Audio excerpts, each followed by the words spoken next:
Well, the storms probably woke up some of you last night, coming through late in the night between about midnight and 1 a.m. in the Twin Cities. This is a view from Fort Snelling. Of course, a pretty common picture, especially in the South Metro, of branches and some trees down. And it generally did affect the southern half of the Twin Cities with the highest wind gusts. So this was radar imagery at 9:45 p.m. last night. These storms were producing some high wind gusts in eastern South Dakota and held together as they moved across Minnesota.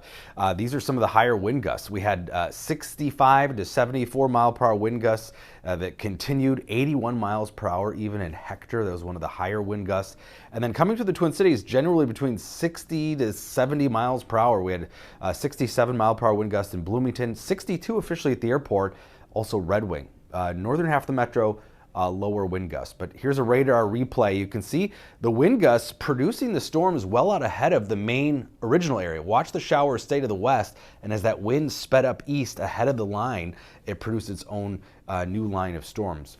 Unfortunately, not a lot of rainfall with this. South Metro, again, which was hardest hit, did have a little bit more, quarter to 3/4 of an inch for some spots in some southern suburbs. Now, this is on top of what they saw a couple weeks ago. So the southern Metro has been overall wetter here over the last few weeks now compared to the rest of the Twin Cities area. But amounts were not really that impressive considering the drought conditions were in only 1/1600ths of an inch at the airport, a few hundredths of an inch in St. Paul, but there were a couple spots, again, a little more than a quarter or a third of an inch. Coming after a very steamy day yesterday, these are the actual air temperatures. We had 100 in Redwood Falls, 90s for most areas, 95 at the Minneapolis-St. Paul International Airport, and that was a pretty common number, 95, 96 degrees in the Twin Cities. Our peak heat index was 109, 115 is what it felt like in Redwood Falls at one point yesterday.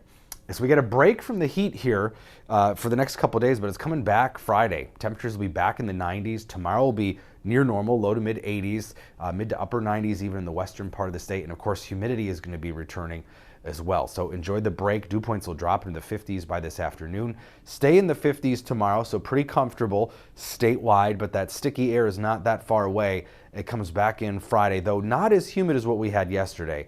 Should see dew points mainly in the 60s, at times close to 70 potentially on Saturday. But that moisture is going to play into the next round of some showers and thunderstorms. And it is actually looking a little hopeful, I dare say, but this season, you believe it when we see it actually. But scattered showers and storms, a distinct possibility here starting late Friday night into Saturday and Saturday night. The models definitely paint different pictures. The American model, the least amount of rainfall here, we're talking under a couple tenths of an inch, but other models do paint up to an inch or two of rainfall somewhere in the southern half of Minnesota during that period. So fingers crossed it lands over where we need it in some of the drought-stricken areas. And then we're talking about more heat, again, maybe middle to later part of next week with a little break in between Sunday, Monday, Tuesday, but we could be talking about some 90s again by Thursday and Friday of next week. So we are definitely not done with some of the hotter temperatures of the summer. By next Thursday, there are temperatures near 90 again in Minnesota, but the worst of it probably staying to the southwest and the west, the way it's looking right now. But of course, that's still more than a week away. Still mid to upper 80s today, still very warm, but much more comfortable with those dew points dropping into the 50s. That drop in dew points equates to basically half as much water in the air this afternoon compared to yesterday evening.